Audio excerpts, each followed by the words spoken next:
You see, we've been brought up in a culture obsessed with control, obsessed to the point that even our dreams are scheduled.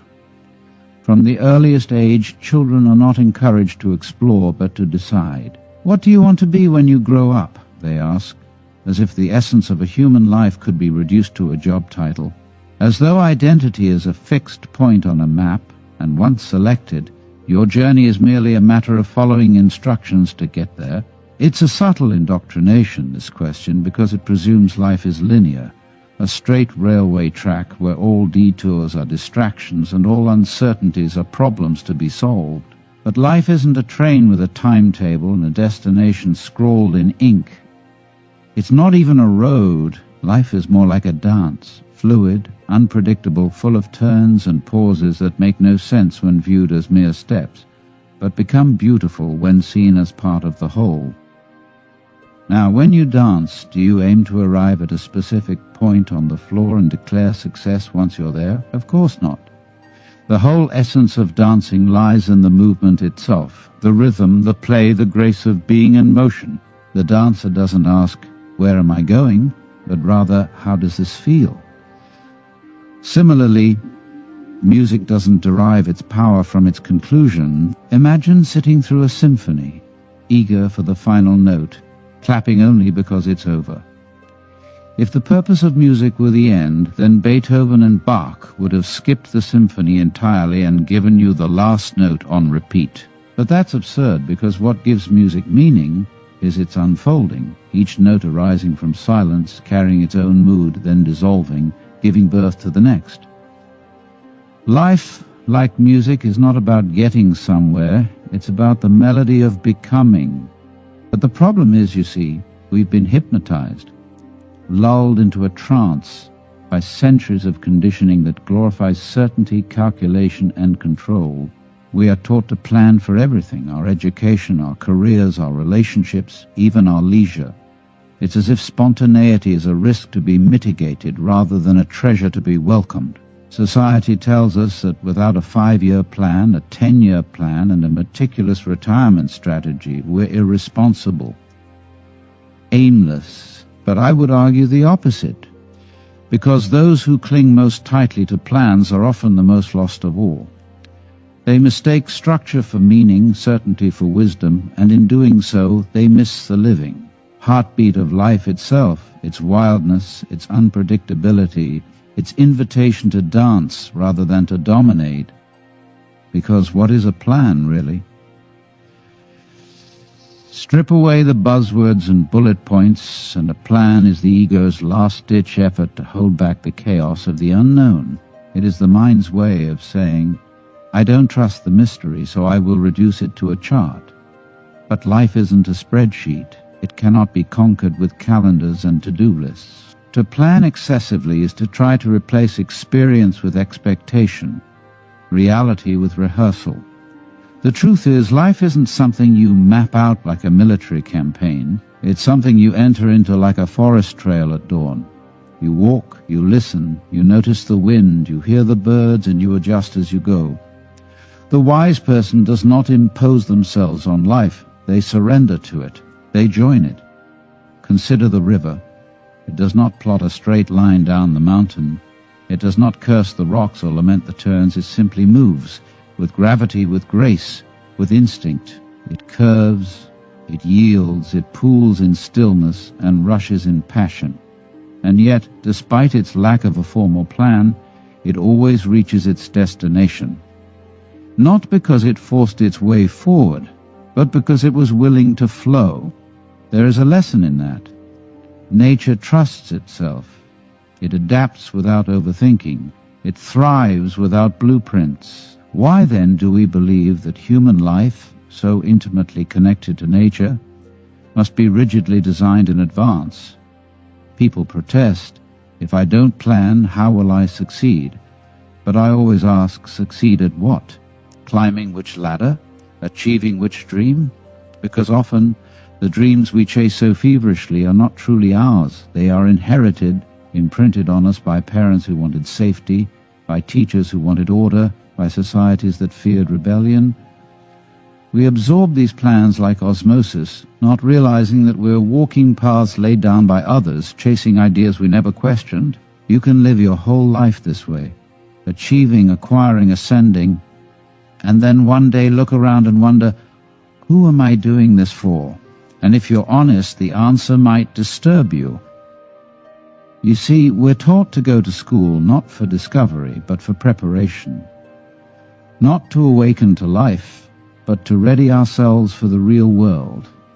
A phrase that sounds suspiciously like a prison sentence. Childhood becomes an orientation for adulthood. Adulthood becomes a rehearsal for retirement. And in all this preparation, we forget to actually live. We forget that the present moment is not just a stepping stone, it is life itself. We study life as if it were a textbook, trying to memorize what it means to be alive, instead of actually tasting, feeling, crying, laughing, failing, falling, and rising again. The tragedy is that we become scholars of life without ever becoming participants. It's rather like going to a restaurant and spending the entire evening analyzing the menu, ranking appetizers, calculating calories, discussing ingredients, and then, when the meal finally arrives, you're too tense to enjoy it. You chew mechanically. You wonder if you made the right choice. You eye the next table's plate and think you've missed out. You were so focused on planning the experience that you missed the experience entirely. This is how most people live. So anxious about what's next that they forget to taste what's now. This addiction to control, to planning, creates a kind of spiritual constipation. You become so tight, so clenched that nothing fresh can pass through you. No new idea, no genuine surprise, no unexpected joy. You become allergic to spontaneity. Every unknown becomes a threat, and slowly you become rigid. And what is rigid is easily shattered. The tree that refuses to bend in the storm does not survive it, but the one that sways, that bows, that yields, that one remains standing. Now, I'm not suggesting you abandon all responsibility, toss your passport in the ocean and wander barefoot into the wilderness, though for some of you that might be exactly what your soul is screaming for. What I'm really saying is, don't mistake the map for the territory. Plans can be helpful tools, but they are not the terrain of life. They're not the mountain, the river, or the trail. And if you mistake them for the real thing, you will walk through life blind, guided not by the moment, but by an idea of the moment, an idea that was likely outdated the moment you wrote it down. There is a marvelous freedom in not knowing, a kind of sacred openness in being willing to be surprised. Think of the trees. They do not plot out their growth in advance. They respond to the sun, the wind, the nutrients of the soil. They twist when they need to. They lean when it's wise. And yet, in all this spontaneity, they flourish. No tree ever doubts its place in the world. It does not ask, am I growing correctly? It simply grows. And perhaps that's the real secret, learning to respond to life rather than trying to master it. You see, the art of living isn't about crafting the perfect itinerary. It's about building a deep trust in the unfolding, a willingness to say yes to the unknown, to risk looking foolish, to risk being vulnerable. Because when you drop the obsessive need for control, you become porous.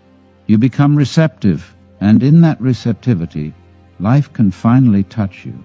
Not the idea of life, not the plan, but life itself. And it's only in that space, unmapped, unscripted, that true creativity arises. Not creativity in the narrow sense of painting or poetry, but in the deepest sense, the ability to respond to life spontaneously, authentically, moment by moment. You become a jazz musician, improvising your way through existence, not because you know where you're going, but because you trust your instrument. You trust your ear. You trust the rhythm of your own soul. And when someone asks you, but how will you know what to do? You smile and say, the same way music knows what note to play next, not through planning, but through listening. If you're always trying to stick to the plan, clutching it like a lifeline, measuring every moment against some imagined future, You can't hear the music. You're too busy calculating the rhythm to feel the beat, too preoccupied with hitting the next note to let this one sing.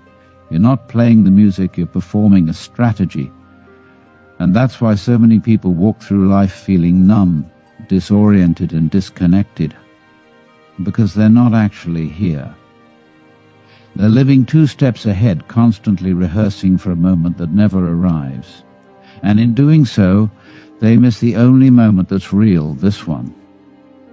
And here's the great cosmic joke, the divine irony that life loves to whisper when you're finally quiet enough to listen. The plan you had, it never plays out the way you imagined.